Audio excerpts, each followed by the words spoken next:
Now, this emotion that you feel, it's really an interesting thing because you could give it lots of different names depending upon what's happening in your life. But one label would suit it just as well, and that is, it is discernment. It is an indicator of alignment or not. You see, who you really are is someone who, through life, has come to know only love. That's what source is. So when you find a reason to hate, no matter how justified it seems in your physical standards, as you stack everybody up and say these are desired behaviors and these are undesired behaviors, we know there are some very, very undesirable behaviors around you on your planet. And it seems logical from your physical format to sort them into piles and to condemn the most undesirable of them. But what happens in the first or last time that you attempted that is that as you proclaim something unwanted, undesirable, and you feel your hatred or your malice or your fear about it, that emotion that you are feeling is not an indication of the degree of badness of your object of attention. It is something so much simpler than that. It is your indicator of your personal, internal disagreement with your own source. Because source, whether you like it or not, loves those that you hate. Esther said to us, Abraham, come on. You saw that. You don't really love that about that person, do you? And we say, if we cannot find a lovable aspect, we look somewhere else. In other words, we do not stand in a place of pushing against. And the larger part of you does not stand in a place of pushing against. So when you decide that you are going to utilize your emotional guidance system, what you're actually saying is, all right, I get it. I was non-physical energy. I came into this body as an extension of non-physical energy, of source energy, of that which man calls God, for the very express purpose of sifting through variety in order to inspire myself to an awareness of further expansion. Is that right? We say, yes, that's exactly right. And then you say, all right, so I'm in my physical body. I'm sorting through the contrast. I know what I don't want. I give birth to what I do want, but I can't easily focus on what I do want because it's a new vibration. Is that right? That's right. And it's easier for me to focus upon what I don't want because I do that more often. We say, that's right. But right there, you have the ability to lean in the direction of what you do want. And here is the best reason that we can ever give you for deciding to do that.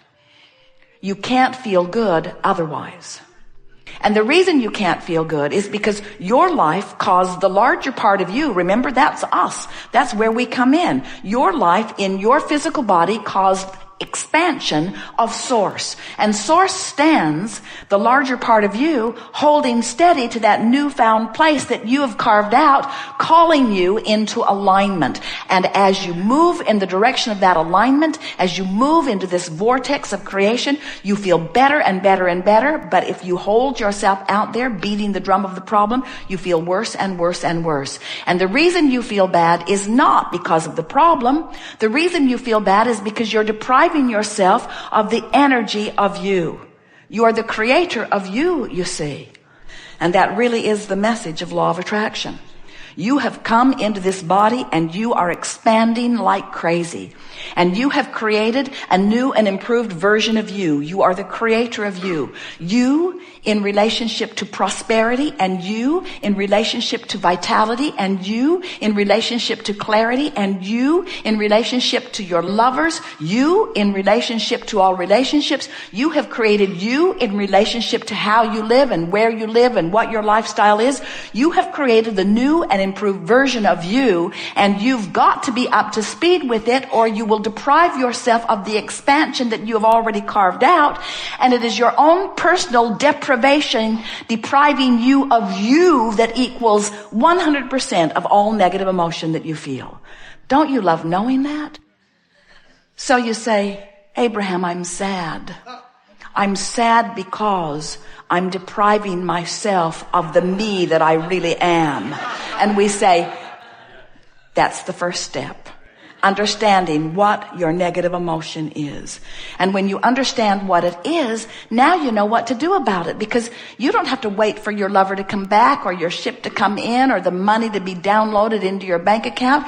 You don't have to wait for the manifestation. You have the ability to feel good because you want to feel good. But you do not have the ability to set your radio dial on 6:30 a.m. and hear what's being broadcast on 98.7 FM.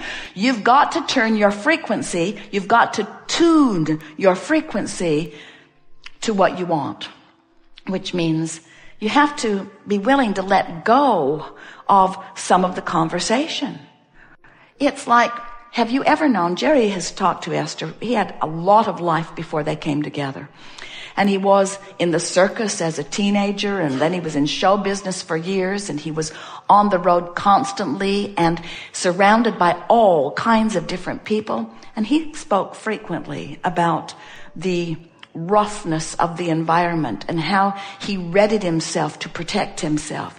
He was very fierce. He knew that there could be those who would come to fight, and he had to be ready for it and to give it everything he had when it did come. And for a period of his life, there was hardly a day that he did not have an altercation and come to physical blows with someone in his quest to make the world a better place. After all, don't you make the world a better place by beating the hell out of anyone who's trying to do the opposite?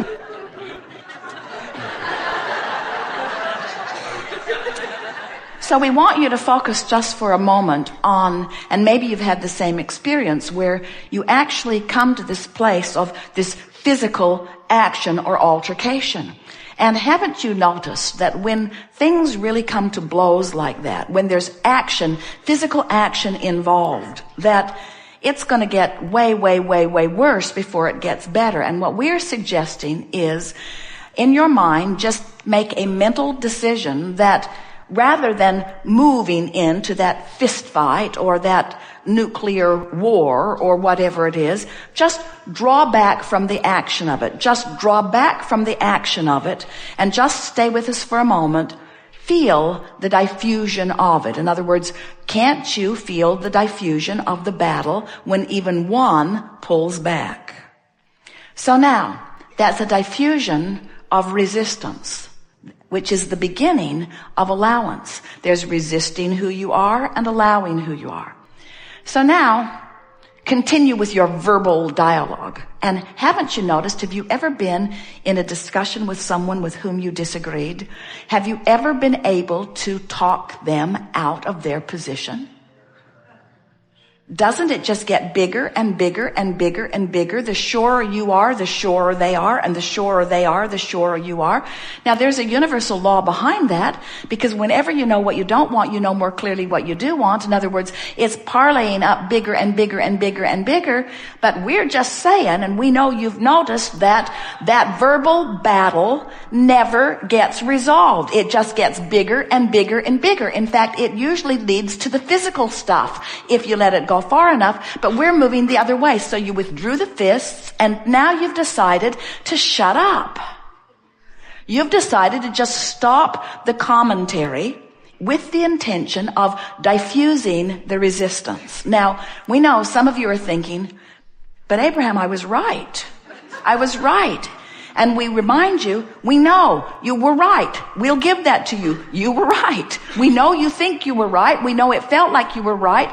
We'll give it to you. You were right. But remember, the criteria is not, is it true or am I right? The criteria is, how does it feel? So we want you to feel the diffusion that happens when you stop offering your fists, and more diffusion that happens, more releasing of resistance happens when you stop offering the words.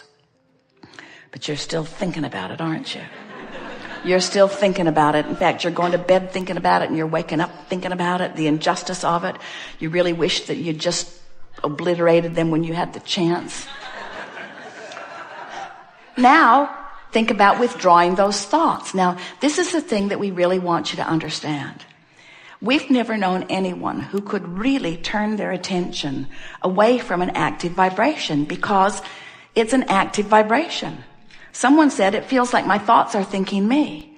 So we want to help you to give yourself the benefit of the doubt and let yourself off the hook by acknowledging that when you've got something going on and it's really active in your vibration, you're thinking about it a lot because you've been offering the vibration. You've trained yourself into the vibrational frequency of that. So that thought is showing up, just like someone to fight with showed up in Jerry's experience every day when he was taking all of those jujitsu and all of those different self-defense. The more prepared he was for it, the more of it came to him.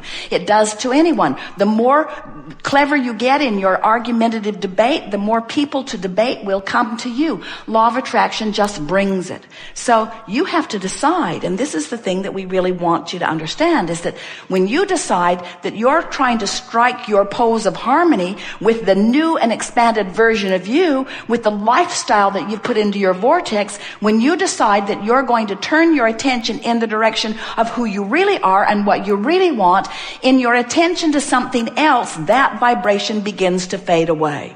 So what we're really saying to you is that creation is about training yourself into vibrational patterns.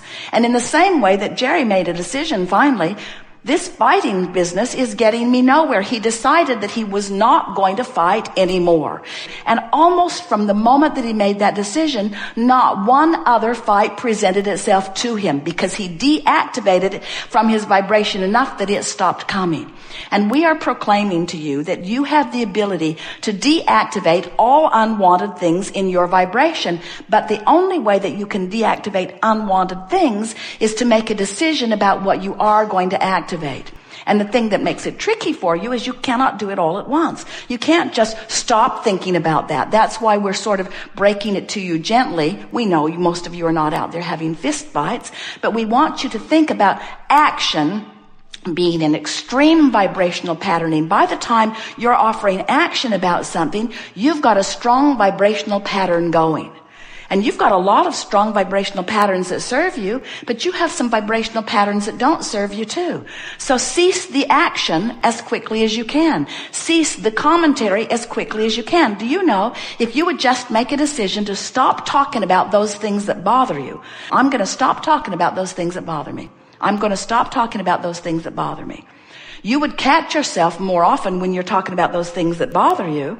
And eventually, by choosing the other side of it, years ago, we offered the idea of pivoting. When you know what you don't want, you know what you do want. So in the middle of talking about what you don't want, if you would stop and say, what I do want is, and wouldn't it be nice if you could, in a very short period of time, we're talking about a matter of hours really, a couple of days at most, you could change the vibrational patterning of any subject that has been bothering you, and law of attraction will no longer bring you the cooperative components that are annoying you, and will begin to deliver to you the cooperative components that are pleasing to you. You live in a universe that is based upon vibration, and you are a veritable vibrational emitter. And you can control what you're emitting just like you can control what you do with your behavior. But it takes practice to do it. So, we've begun talking about this vortex because we want you to understand that there are 3 steps to the creative process. Step 1 is ask, and you can't help but do that. Contrast causes you to ask all day, every day. Know what you don't want, you're asking for what you do want. Step 2 is source becomes the vibrational equivalent of what you're asking for. That's this vortex that we're talking about. Source stands in this vortex, emitting the signal of what you have become. And law of attraction gathers all cooperative components to that vibrational place. Now, sometimes you say, well, the vibrational place isn't all that exciting to me because I can't spend it. I can't see it even. I can't hear it. I can't smell it. I can't taste it. I can't touch it. I'm not that excited about this vibrational vortex thing, whatever it is. And we say, but you must be excited about it because you have to understand that everything that you know that has manifested in your physical world was a vibrational frequency first and was in a vortex vibrationally before the components were gathered enough that it could be translated through your vision, through your auditory, through your sensory perception.